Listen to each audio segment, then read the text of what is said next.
The last 25 years of gaming have been interesting. PlayStation has rose to the top. Nintendo have continued strong with a few hiccups along the way. We lost Sega but got Microsoft. This is my top games over the last 25 years, but I think it's hard to just see one game, 25 games. So what I'm going to do is I'm going to look at every year and give my top 3 for each year. Now, this is not going to be the critics' choice. This is not going to be the popular choice. This is going to be the games that stood out to me. Get prepared for a lot of anime titles. What I'll do as well is I'll put a template in the comments and you guys can see what your favourite game for each year was. I'll be interested to see how much our interests align or how much we are complete polar opposites. So grab yourself a brew, get yourself comfy, let's talk games, shall we? The year 2000 gave us a fantastic wealth of titles. The PC side of things is some of the best I've ever seen. Red Alert 2 built on what made Red Alert so good. Same with Age of Empires. We were also introduced to The Sims. Final Fantasy had one of its best iterations with Final Fantasy IX, but for me, the top 3 titles is The Legend of Zelda Majora's Mask, Suikoden 2, and Perfect Dark. Well, we're already in the year 2000 and I'm already struggling. Now, there are so many great games, but there's 2 that are on my all-time favourite games of all time list. Those titles are Suikoden 2 and The Legend of Zelda Majora's Mask. And Suikoden 2 is my all-time favourite JRPG. It really is. But when we are looking at my favourite games for each year and overall, Ocarina of Time is always going to be my favourite game. And every day I struggle, do I like Majora's Mask or do I like Ocarina of Time more? It's one of those games, one of those franchises where there's 2 games but they are both exceptional. I really am struggling to decide between these 2 ones. Probably one of the greatest stories in RPGs or absolutely fantastic title that shakes up the Zelda formula.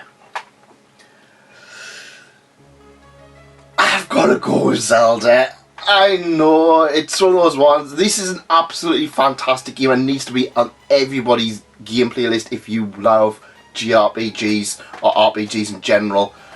But Zelda Majora's Mask, it's just perfect as it is.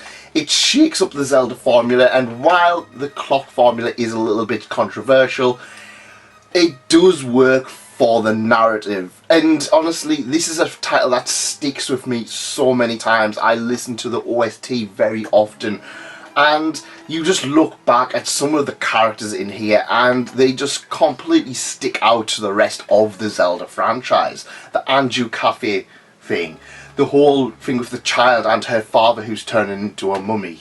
Suikoden 2 has great character development and character driven arcs, but I think for a Zelda game, Majora's Mask is just exceptional. It's getting the slight edge here, the very slight edge.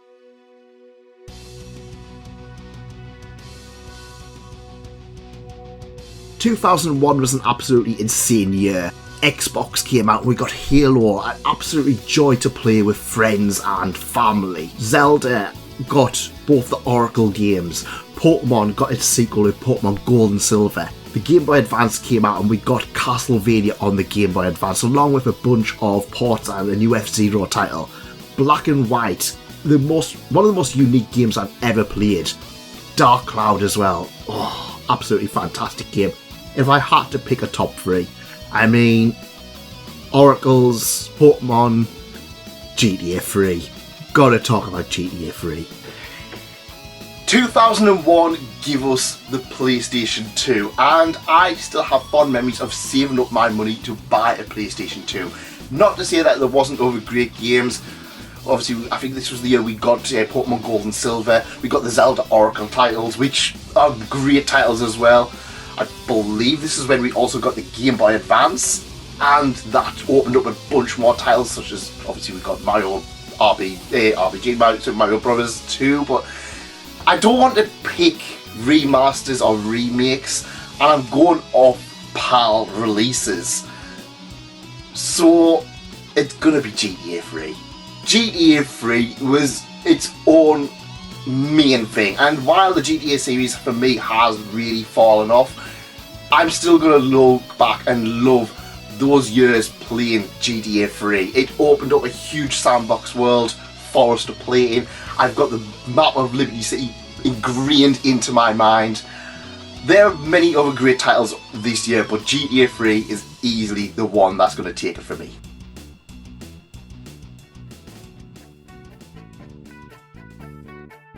"2002 was an incredibly difficult choice. GameCube came out, we got Super Smash Bros. Melee. I have hours upon hours playing on that game.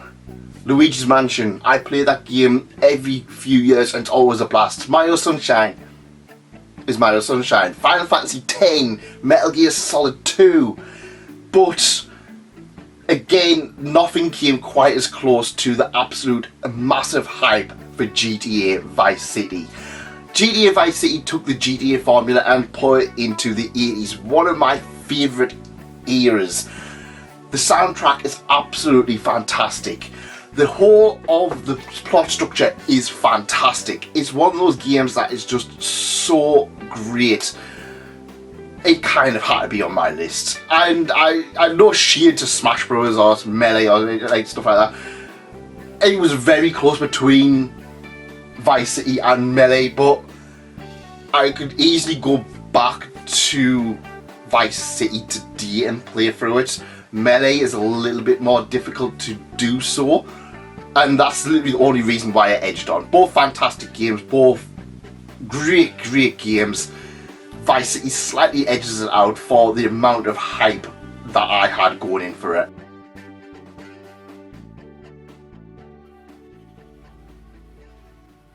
"2003 was a unique year because I feel there was a lot of strong games, but honestly, my favourite ones are definitely a cut above the rest. Simpsons Hit and Run, you know, the game that everybody wants a remaster of, but probably is never ever going to happen. Beautiful Joe came out this year. Absolutely fantastic Capcom title. Mario & Luigi Superstar Saga, I love that title so much. Knights of the Old Republic, probably my favourite of all of the BioWare titles. Pokemon got Ruby and Sapphire. But let's face it, there's two absolutely immense games here. Wind Waker, Metroid Prime. Another difficult year, and honestly, when I look back on it, 2003 is probably one of the greatest years of gaming of all time. And the top three obviously was Ruby Sapphire, Wind Waker and Metroid Prime, and honestly, it was very difficult to pick between the three. Pokemon has always been an absolutely immense title franchise for me. Wind Waker is one of my all-time favourite games of all time. Metroid Prime is also one of my all-time favourite games of all time. It really comes down to a choice between these, and it's gotta be Metroid Prime, and the only reason I picked Metroid Prime is because the Triforce Quest is a little bit for Wind Waker. Both fantastic games, but Metroid Prime deserves this one. Metroid Prime reinvented the Metroid franchise. It's one of the very few first-person shooter games that I actually really love.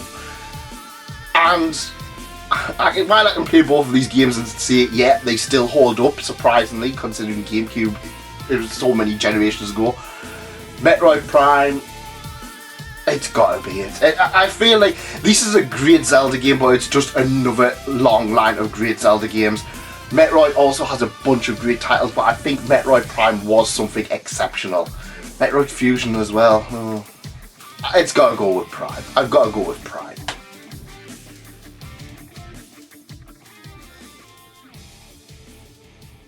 "2004 was the year of the number 2.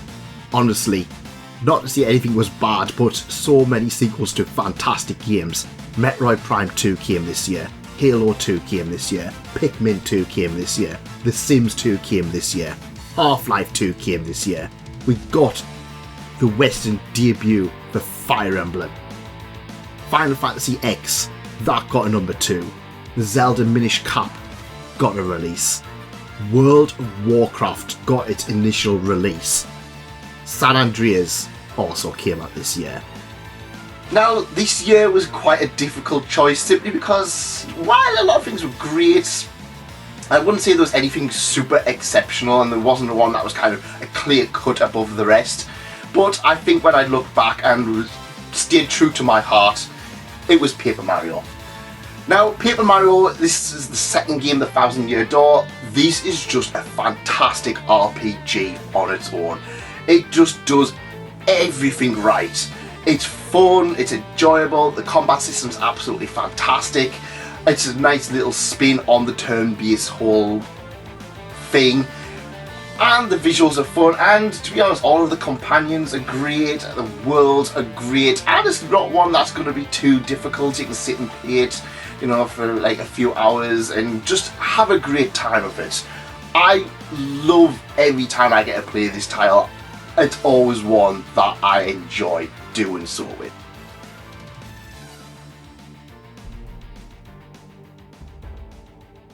"2005 was an interesting year because it was more of a transition year, really. We had titles such as Mario Kart DS, Advance Wars Dual Strike, Path of Radiance, but for me, some of the top games this year: Shadow of the Colossus, the first God of War game, Resident Evil 4. 2005 was an interesting year. The DS was in its full stride, and we got stuff like Mario Kart. But it was a transition year. It was when the GameCube was starting to quieten down. We had new consoles on the horizon with the Wii and the Xbox 360 and the PlayStation 3. But there was one game that kind of stood out to me, and it's a franchise that I haven't really bothered with much since. Resident Evil 4. Now, I've never really bothered with the Resident Evil franchise. I was really put off by the tank controls, and I played Resident Evil 0, didn't really like it. I heard a lot of buzz about Resident Evil 4 and loved it. I absolutely loved it. The GameCube one I think is superior to the PlayStation one simply because I prefer the GameCube controller, but this is one that is absolutely a joy from start to finish. It's got the right atmosphere, the controls are fantastic, the entire world just feels just right, and it's one that I'm happy to go through time and time again. I never played the sequel, or the remake, but Resident Evil 4 sticks out.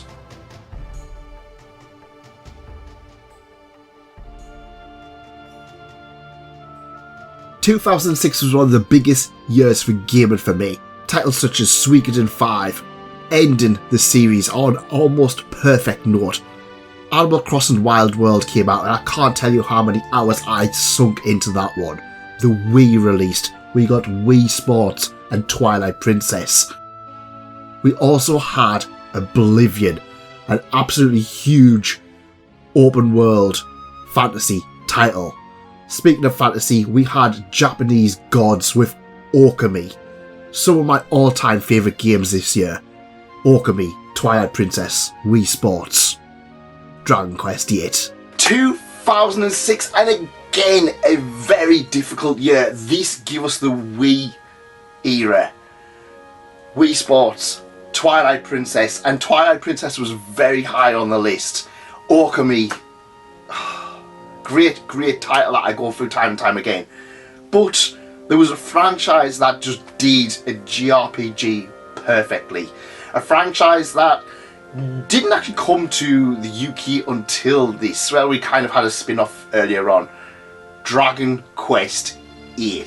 Now, Dragon Quest VIII is probably one of the titles I would say is pretty much perfect. And this is not the last time we will see perfect in relation to Dragon Quest in this video. Dragon Quest VIII is just a fantastic game. It is just the perfect JRPG. The controls are fantastic. Obviously, it's a turn-based game, but the world stretches out in front of you. The graphics are fantastic. The plot twists and turns at every corner. It is easily one of the essential JRPGs of all time. But I'm also going to have to give a little bit of a shout out to another JRPG, which I'm going off PAL releases. This didn't get a PAL release. It's never been released outside of Japan. It's Mother 3. The Mother franchise is one of the greatest franchises of all time, in my opinion. Earthbound, just a normal world where you kind of just, at one point you're beating up birds and policemen, and the next moment there's like life lessons around the corner. Fantastic title. Mother 3 took all of that, did its own little world, absolutely emotional roller coaster. One of the most heartbreaking titles I have ever played through. It is honestly a perfect game as well. It's a good follow-up to Dragon Quest.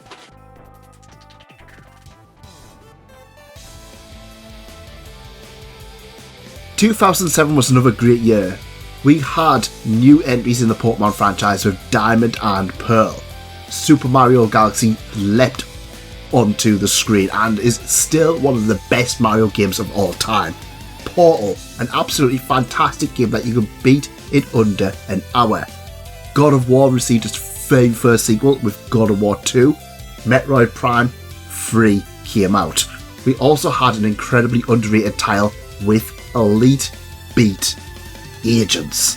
2007 again was a difficult choice. Mario Galaxy is a fantastic release. We had the Wii coming into its own stride, we had the Xbox coming into its own stride. But would you kindly listen to my favourite game of the year? Objection! I love Bioshock, I love Bioshock to bits, but Ace Attorney is the one for me. Now, of course, this is the Switch version which came for the trilogy, but Ace Attorney opened my eyes to visual novels as a medium. You play as Phoenix Wright, an attorney who is trying to defend his clients, and you've got to do so. I never thought playing as a lawyer in a game would be such a fun ride, and while the Ace Attorney franchise has gone from strength to strength, I had to talk about the first one because as it goes on, it's only as good as the parts.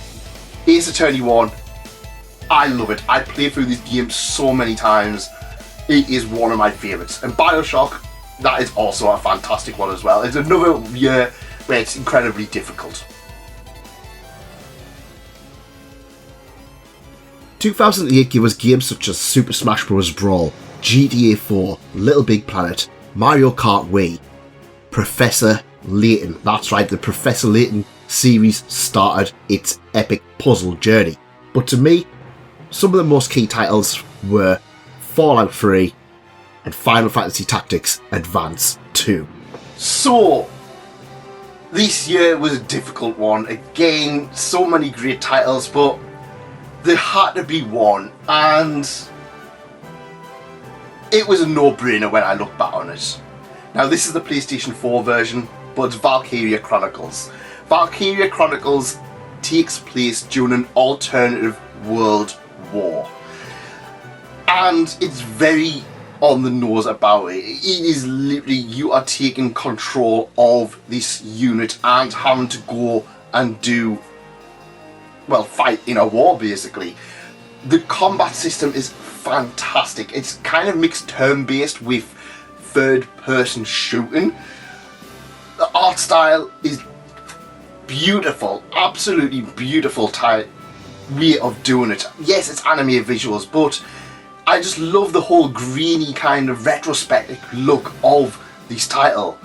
And in a year where there's a lot of great titles, Valkyria Chronicles remains one of the greatest of that year, if not one of the greatest of all time. And spoiler alert, this is the highest a Sega game is going to get on these lists. Sorry.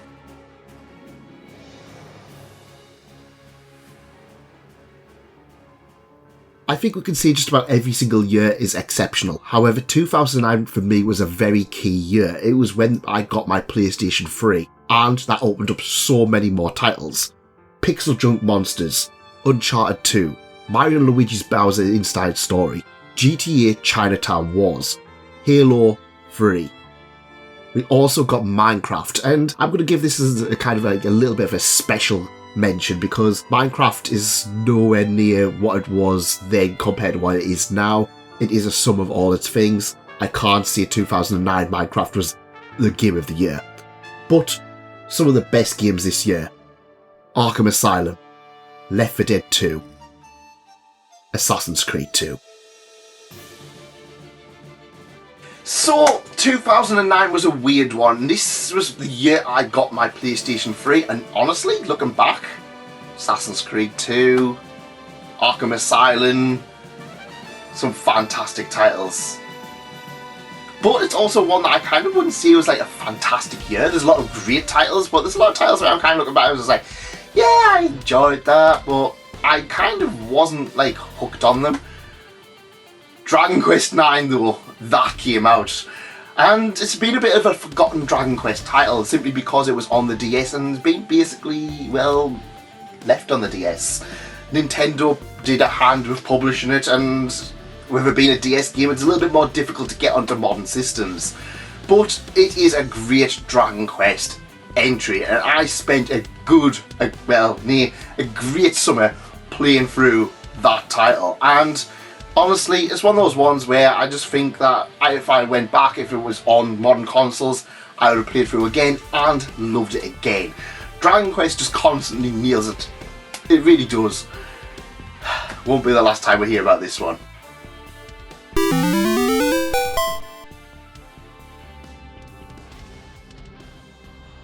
...2010 was another year of absolute fantastic releases. Red Dead Redemption, Mario Galaxy 2. I really wanted them to win. Fallout New Vegas. I love Fallout New Vegas so much, but there was one title that came out of nowhere and just blew me away. This game, this franchise lives rent-free in my head. That title is Nier. Now this is the remake that came a few years later, but the original Nier, this game proved you don't need the best graphics. This game looks like a PlayStation 2 game on the PlayStation 3. The combat isn't exceptional, but it's good enough. But this game, it blew me away. It did so many things bad, but the story just stood out. The combat was fun enough. The world, oh my god. The music, oh my god. There's a reason why Nier as a franchise gets its own concerts. The music is absolutely exceptional. The lore, the entire world building, the characters, the enemies are more fleshed out than most main characters are in a game. There was no question. Nier had to be on as the best game for this year, and it's easily one of the best games of all time.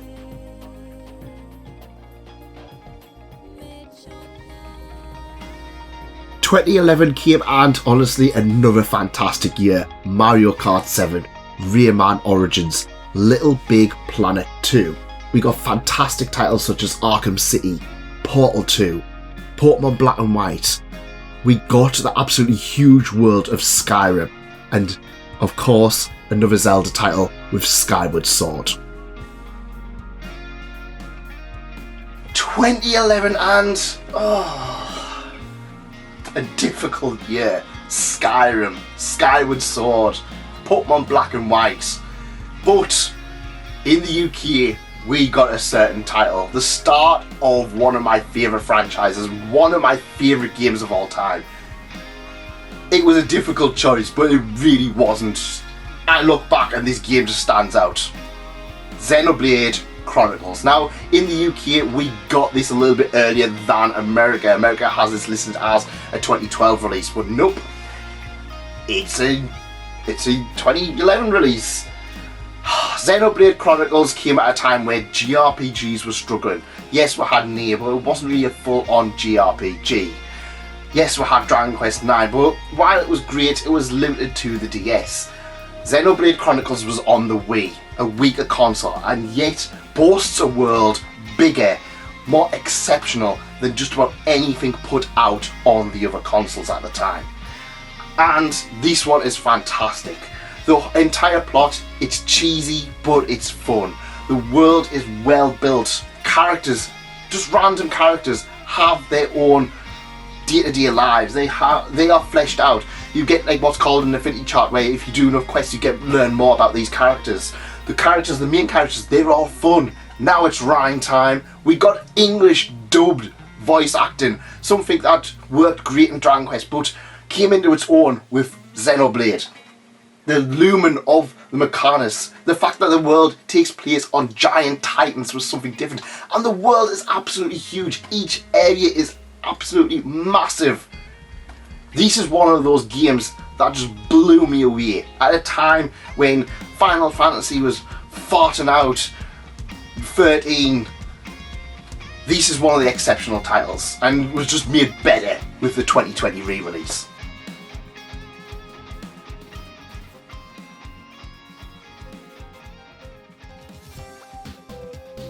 2012 was one of the most interesting years because I kind of feel like it was a little bit of a transition year. A lot of fantastic games, but I just kind of feel like a lot of them are kind of like, you look back on it and say, oh yeah, that's a year that I kind of played them games. Sleeping Dogs, Borderlands 2, Hotline Miami, Kid Icarus Uprising, Nintendo Land. But some key titles for me was Gravity Rush, an absolutely fantastic first-party Sony title. And, of course, the juggernaut that is Euro Truck Simulator 2. Who would have thought that delivering cargo would be so good? This year give us the PlayStation Vita. This year give us the Wii U. Two consoles which I had a good time with. But, yeah. Difficult year. Very difficult year. It's not Sticker Star. Don't worry, it's not Sticker Star going on this list. It's Journey. It had to be Journey. Now, this is a game that takes about an hour to complete. Doesn't take long. But what it works with is the communication between you, the player, and another player. You play with a random person. You can't talk to them. You can communicate with little chirps and things. But together, you go on a journey. And this journey takes you through the highs, it takes you through the lows. It is fantastic.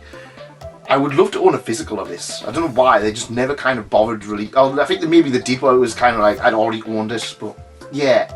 Journey is a fantastic title and remains one of PlayStation's strongest IPs.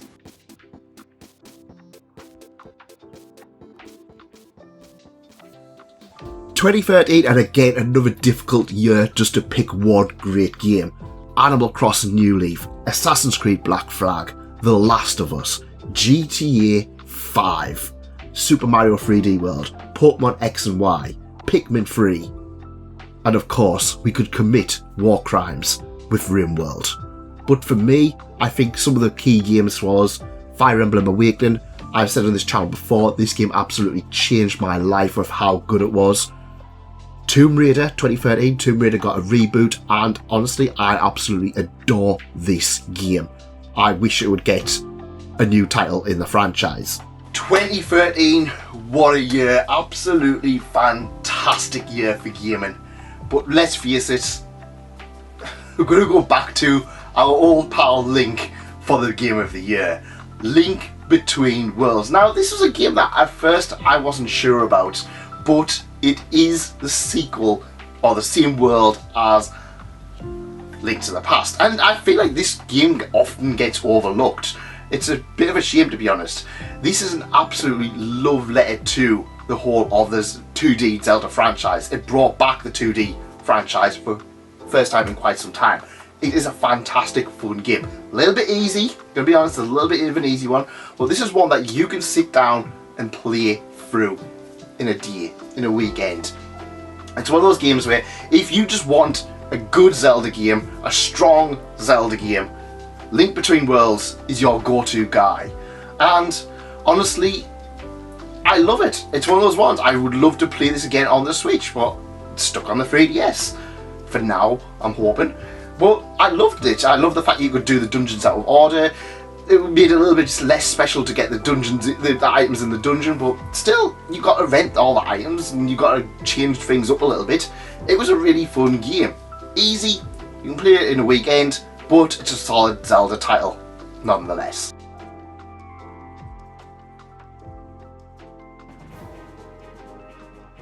"2014 again gave us a wide variety of titles. We had Hyrule Warriors, Shadow of Mordor, Donkey Kong Tropical Freeze, Infamous Second Son, A-Train 3D City Simulator." That's right, I sank so many hours into this game. I don't remember much of it, but I got over 100 hours on that. But I think for me, the key games were Super Smash Bros. For the Wii U, Mario Kart 8, simply because they were a collection of everything that makes Nintendo what it is. They were absolutely exceptional entries into each of their franchises, to the point that Mario Kart 8 is still selling so much today.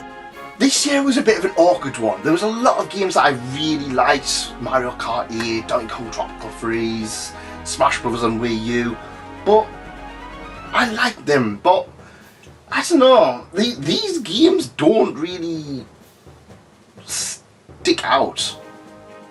Stick? We had a game about a stick of truth. South Park Stick of Truth. So, this was basically South Park's return to the gaming sphere. And it was a great one. It's one of those ones, it's just a fun joy to play. You can explore the town of South Park. It has a lot of kind of connections, such as like Facebook, where you can collect, be friends with different people. But the combat is basically Paper Mario's. And I loved it. I had a really good time with this one. Again, this is another one that's not difficult. It's not difficult whatsoever. You can have so much fun with it though. And yeah, Smash Bros. Is fun, Donkey Kong is fun, but South Park Stick of Truth was also a fun RPG, which always gets bonus points in my eyes. It is a great title, absolutely fantastic, that I think that more people need to play. This combined with its sequel, two of the greatest RPGs out there.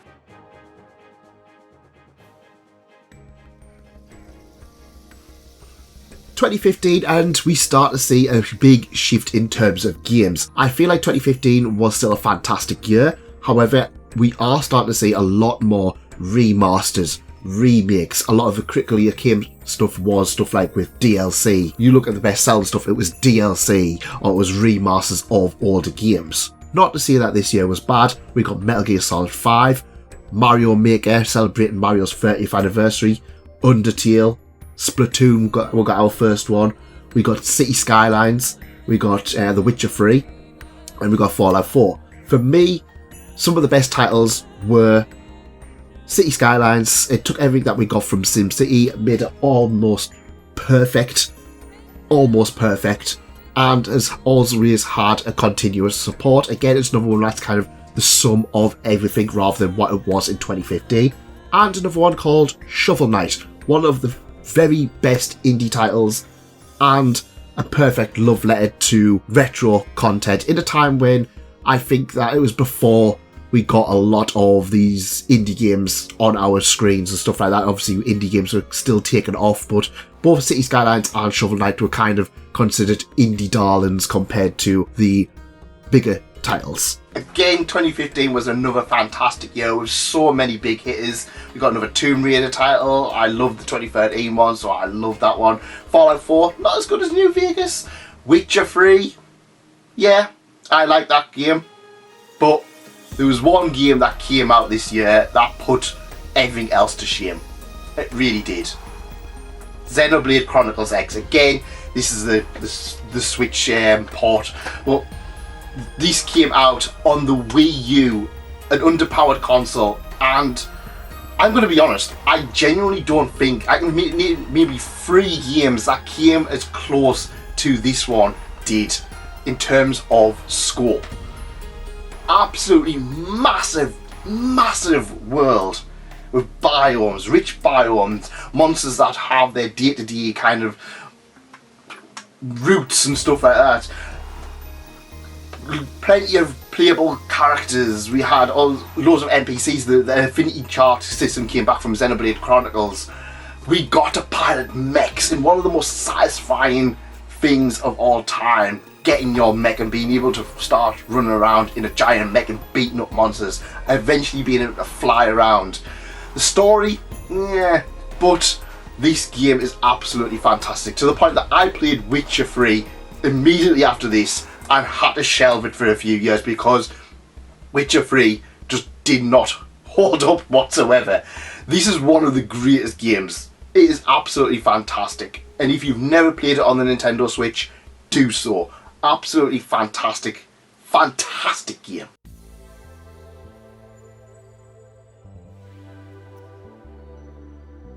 "2016 and it is still a fantastic year, yet still the calm before the storm.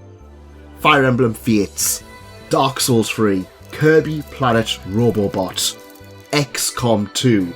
We had No Man's Sky ruin things for everybody. For me, some of the key titles were Trails of Cold Steel 2 and Doom.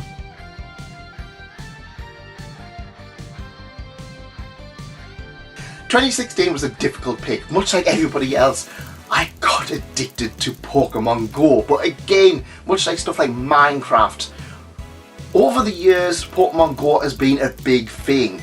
So to say it was the best in 2016 would be a lie. Minecraft was not the best in 2009. But over the years, it has become a great thing. But to single out a single game, it's going to be VA11 Hall A. This is a cyberpunk bartending game, and it's not something that I kind of would have picked up on. I went to Eurogamer that year and I played this as a demo. I fell in love with it, to the point I bought it on the PlayStation Vita. I bought it on the PlayStation 4. I bought it on the Nintendo Switch. I played through this game so many times. I played it on the PC. You basically talk to people and serve them drinks, but in a cyberpunk world. And honestly, there's something special about this. The music's fantastic, the characters are all really enjoyable. Of course, you get to learn about them over the course of their lives, of the few days. Obviously, there's highs and lows. This was eventually replicated in Coffee Talk, but not quite as well in my opinion. There's something really nice, and the game even opens up and said, this is a game to have a chill, few drinks, just enjoy the music of the world. And that's what I did. I had a few drinks. I enjoyed the world. It was one of the most comfortable experiences I've ever had, with one of the most banging soundtracks. This game does not get nearly enough love, and the simple reason being, it's got anime aesthetics. That's all the reason. Try it out. It's a short game, absolutely fantastic one though.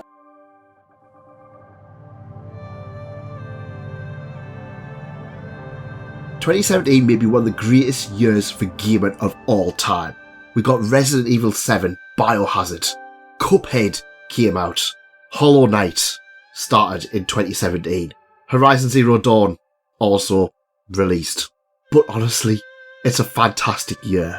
Super Mario Odyssey, Xenoblade Chronicles 2, Breath of the Wild. Absolutely fantastic year. This is probably the most difficult choice I've ever had to make.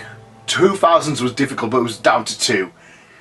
2017 was between 4 games. Xenoblade Chronicles 2, sorry. Mario Odyssey, probably the best 3D Mario game since Mario 64. Sorry. Sorry, Breath of the Wild. Nier Automata lives rent-free in my head. Breath of the Wild is one of the greatest games of all time, and that is no joke. It took the Zelda formula and merged it with Xenoblade Chronicles X to give us a massive, huge open world. I absolutely adored my time playing through Hyrule, but Nier Automata sticks in my head. The music, the characters, the visuals, that final boss, it just did everything perfect. It is one of those games that was just exceptional. Absolutely fantastic game. One of the greatest games of all time, and the fact that it beat, in my opinion, Zelda Breath of the Wild, one of the greatest games of all time, on this list is saying something. If you've never played Nier and Nier Automata, you need to do so. It's the best thing Square Enix have done outside of Dragon Quest. It is one of the greatest franchises of all time, and the fact that both of them managed to get on the list is saying something.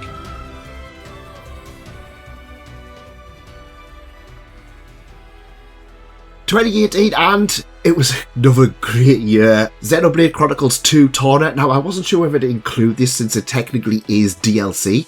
However, it's also released as a separate standalone game. So, I don't know.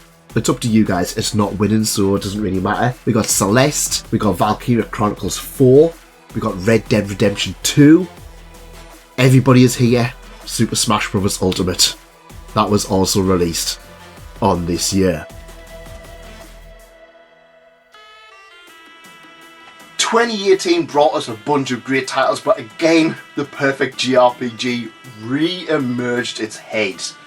Dragon Quest 11. Let's talk about a JRPG that is complete from start to finish. This game is about 100 hours long. It's turn-based. The visuals, absolutely fantastic. The Akira Toriyama art style in HD looks fantastic, and I've always had reservations about his artwork going into 3D.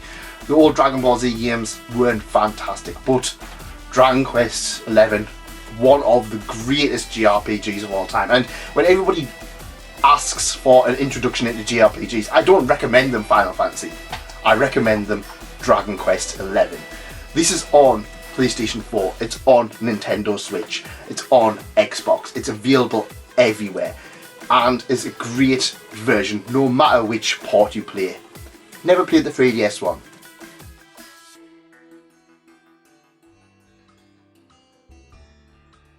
...2019 was a weird year, and we're going to start seeing less and less titles on these lists, because I'm going to be honest, when it gets to it, there's going to start just being very clear-cut winners. This is the point, I think, in gaming where I started to really actively reject AAA gaming. While 2019 had plenty of great titles, Luigi's Mansion 3 for example, Fire Emblem 3 Houses, they were just great games. But there's been one title that I have been addicted to since 2020, and that is Transport Fever 2. That's right, this is basically a networking game, you know, like a tycoon game back in the style of old Railroad Tycoon 2 and 3. You have cities, you've got to connect them up, you've got to deliver cargo, you've got to bus routes, eventually it ended up in massive train systems. It's not going to be for everybody, but for me, I got absolutely addicted to this game. I've sank so many hours into this game.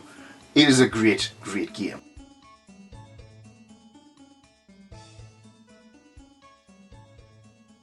...2020, and honestly, this is a bit of a difficult choice. Now, Doom Eternal came out this year. PlayStation 5 released this year, and I'm still adamant that Astro's Playroom is still the best thing on that console. Ghost of Tsushima came out. Hades, an absolutely fantastic, fantastic title, came out. We also got a lot of community-based games. Among Us was massive in 2020. I think it released earlier though. Phasmophobia was massive in 2020. But for me, I think some of the titles that really stood out was Hades, Phasmophobia, Like a Dragon. Like a Dragon is easily one of my favourite JRPGs of all time. However, with it being 2020, we need to look at things a different way, don't we? 2020 came and the big event happened, and there's a game that I kind of feel like got me through 2020. And I think it's a game that got a lot of people through 2020. I don't think this is even the best game of 2020, but it's a game that helped me and so many other people. I think if I look back on the legacy of 2020, this game is number one. Animal Crossing. Animal Crossing just released at the perfect time. It released a week before lockdown. And as the months went on, as people's mental health waned, as key workers went out and did what they had to do, Animal Crossing was the game that kept me connected to the outside world. Going to friends' little islands, building things up. It was lacking features. It was lacking stuff to do after a certain point. But it kept me going. And when I look back on 2020, I look at some of the better games, and to be honest, some of the better games weren't that great either. But Animal Crossing was the game that got me through 2020. And it's the game that sticks out. 2020, when I look back, was actually just kind of like a catch-up year. Shout out to Yakuza Like a Dragon as well, though. Absolutely fantastic title, which was going to get it otherwise, but I think Animal Crossing just had to get it just for being where it was at the right time.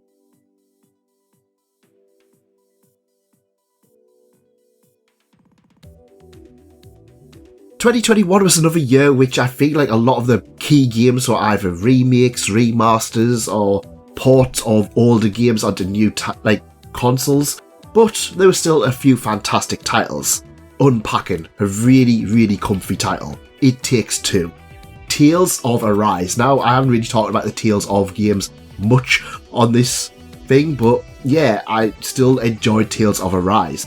Doki Doki Literature Club came out. To narrow it down to three, I'm probably going to go with Ratchet & Clank Rift Apart, Metroid Dread, and the Great Ace Attorney Chronicles. And I see Great Ace Attorney Chronicles, it got its UK release, it got its Western release in 2021. It's an older game, but you know what? Never was released before, it is now. So, 2021, again, I look at 2021 and there wasn't that many amazing standout games, but there was one that I loved. Metroid Dread. It's been a while since we had 2D Metroid. Super Metroid is again one of the greatest games of all time. Metroid Fusion, absolutely fantastic title. And we got remakes in terms of Zero Mission and Metroid 2. But Metroid Dread was the first time we actually had a 2D Metroid in some time, and this game is lovely. Absolutely lovely. Now, I don't like games where it restricts you. For example, this had the little robots that chased you around the areas and stuff like that. I normally don't like that in games. I love being free to explore and do what I want. But Metroid Dread did it right. Dread is in the title. I can't complain about something that is in the title. It made things tense. It made you return back to that world, that feeling lonely, that isolation, that feeling of dread as you turned the corner and a giant robot was chasing you down corridors to kill you in one shot. It's a difficult game. I really struggled with it, but it was an absolute fantastic one. One of the best games on the Nintendo Switch, in my opinion. Absolutely fantastic. Worth its weight in gold.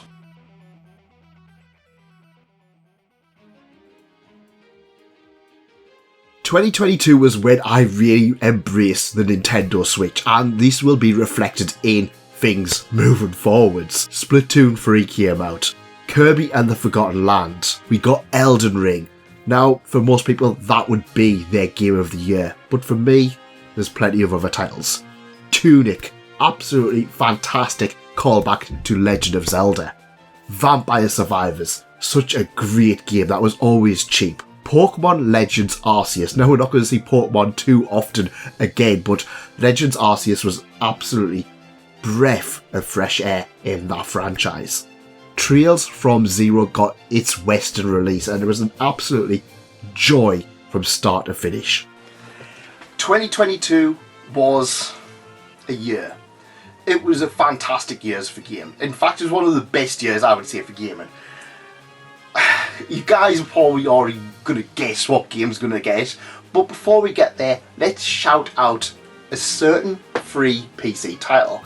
That title is Hollow Cure. Now, it's no secret that I am a huge fan of Hololive and the girls from there.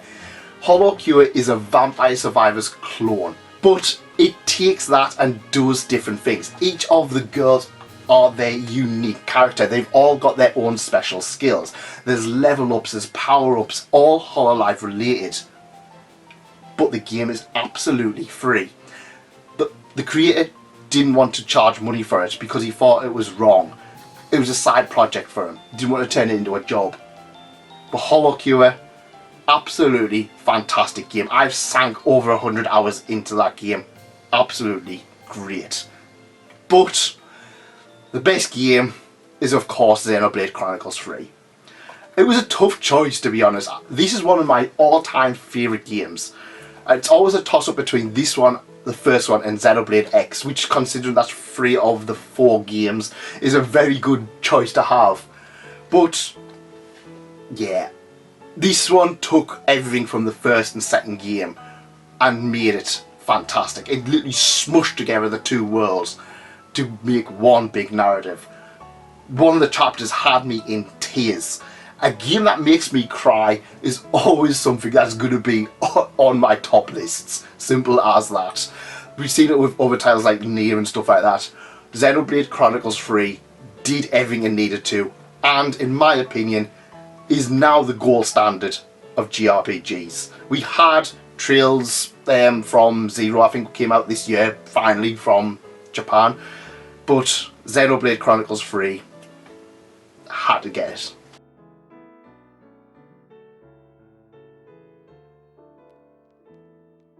"2023 was one of those years where so many great games came out, but let's face it, for me there was going to be an obvious winner.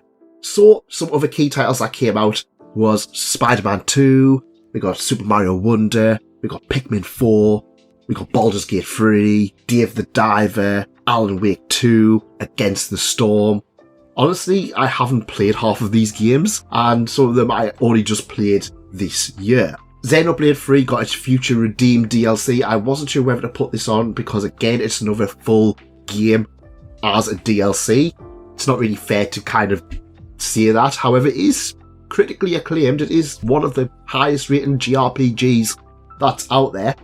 I think when I looked at it, the big games for me this year was Pikmin 4. We had Trails to Azure, which got me through a very difficult time in my life. And of course, we had Tears of the Kingdom.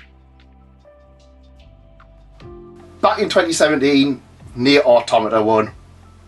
So of course, I mean, Tears of the Kingdom had to win it. These took everything that Breath of the Wild did and then turned it up a notch. While it was a little bit fatiguing going through the same beats as Breath of the Wild did, you know what? I still loved it. And the fact the whole creation system was absolutely insane. Honestly, this still is one of the greatest games. This is much like Ocarina of Time and Majora's Mask, where it's hard to pick one or the other. Breath of the Wild, Tears of the Kingdom, they go hand in hand. If I had to choose, I think Breath of the Wild was a fresher experience, so maybe I would edge that way. But Tears of the Kingdom was still over 100 hours of absolute pure fun, pure bliss. I did everything in this game, literally everything. I even got all of the poops. It was still a joy from start to finish. It never felt like it was getting old. I never felt I was doing nothing.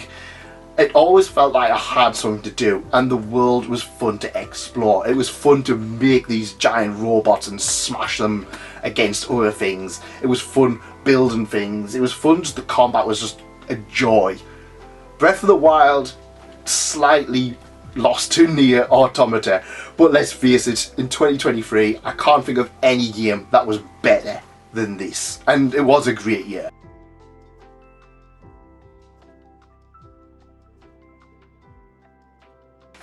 2024, and it's again a difficult one. I feel like the last few years I've spent more time playing remasters and remakes than actual genuine new games.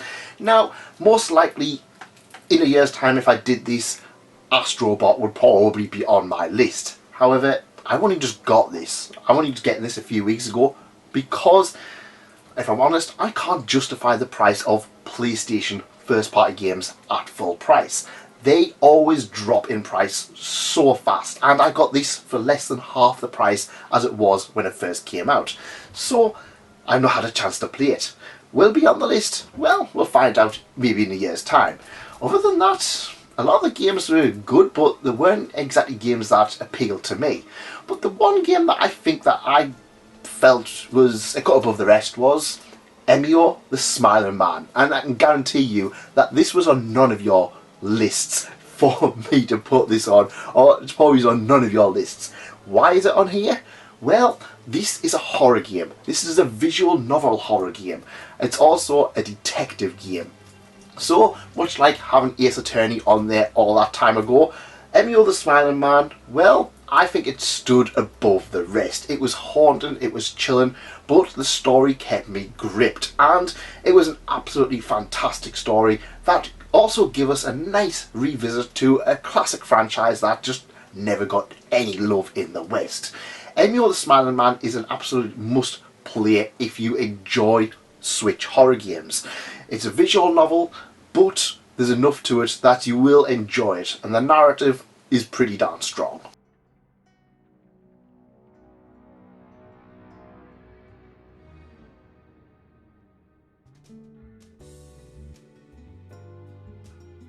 Before we get into the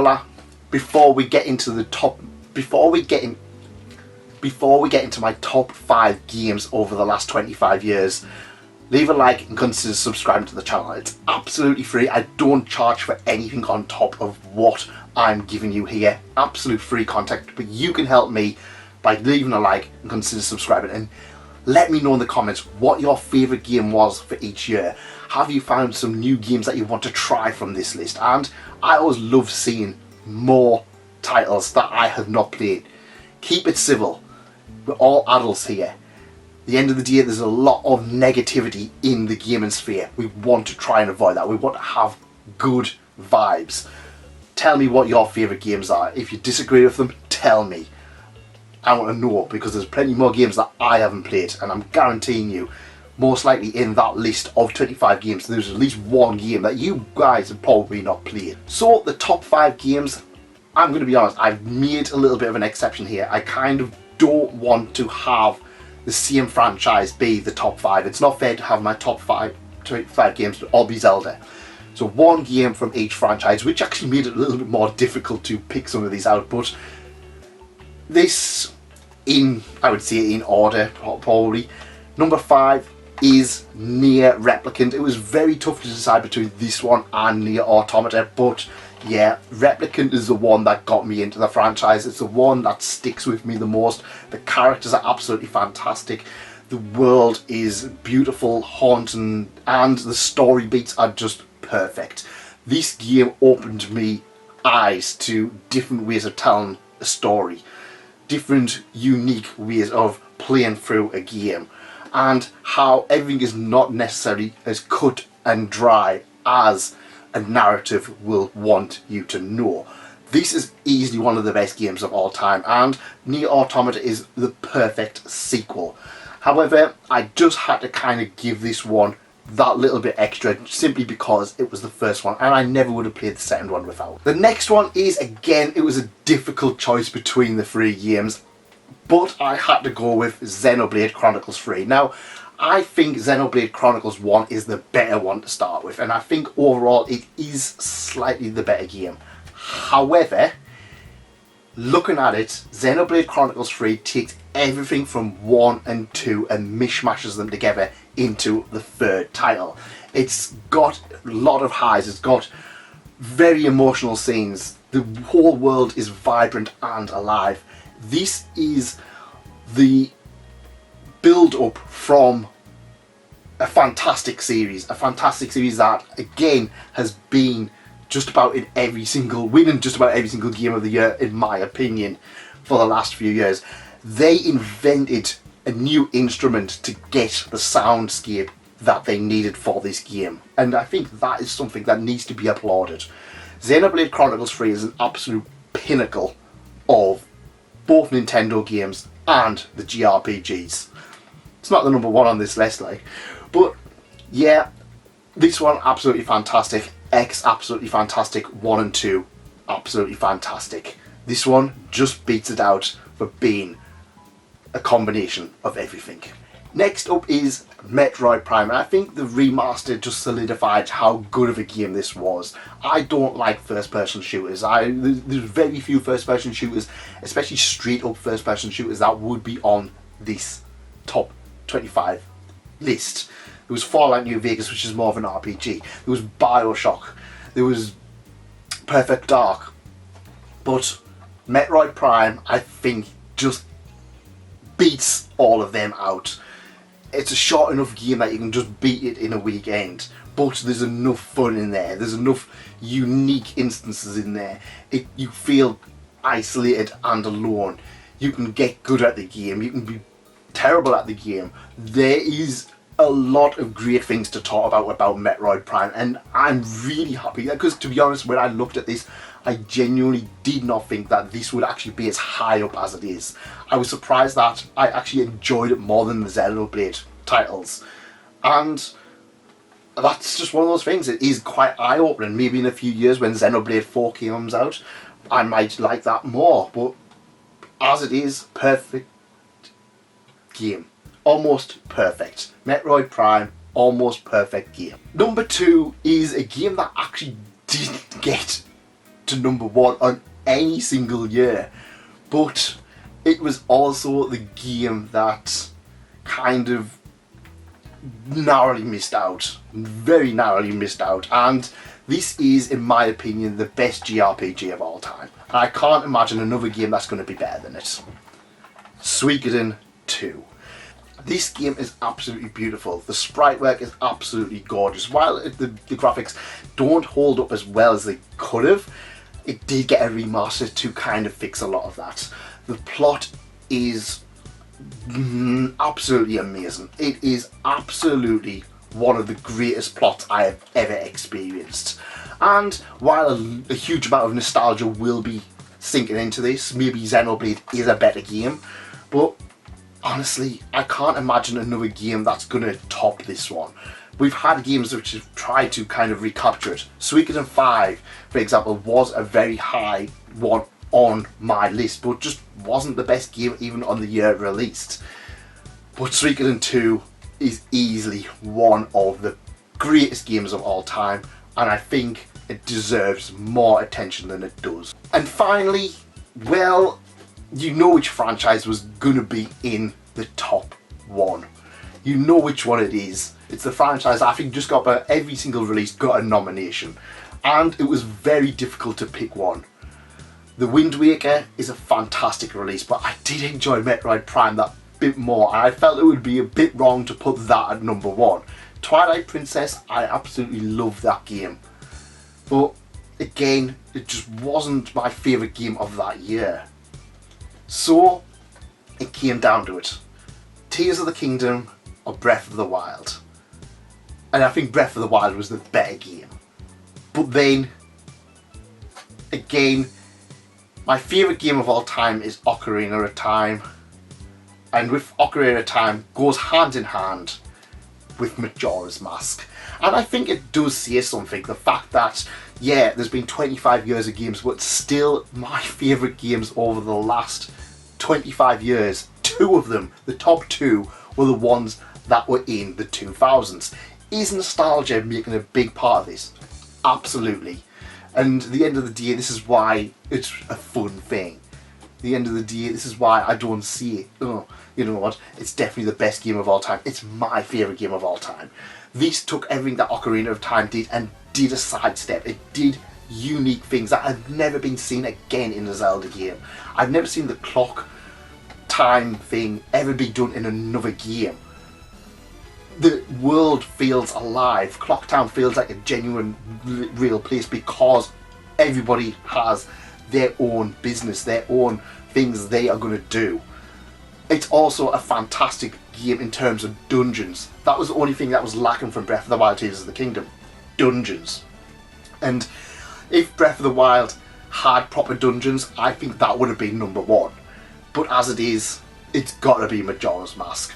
I mean, let's face it, if this list was completely different and I included all of the other games, I think Majora's Mask would be number one, Breath of the Wild Tears of the Kingdom number two, Suikoden number three, Metroid Prime number four, and all of the Xenoblades after that. It's just that good of a game. But I think Majora's Mask, I think it's one of those games that just defines me. It is a fantastic game. I've got so many great memories with this one. It is a fantastic play. So guys, that's it from me. It's coming up to Christmas, or maybe at this point it might be after Christmas. If so, have a great Christmas. Enjoy your new year. I'm going to be back in the new year, plenty more out and about. But let me know, is this kind of stuff you would like to see more of? Would you like to see more stuff like this? Talking about games of my youth. I'm not a reviewer. I mean, yes, I review light novels, but I am not a game reviewer. But what I want to kind of have is a nice, positive atmosphere where we can come and talk about games that we loved. Have a great one. See you next time.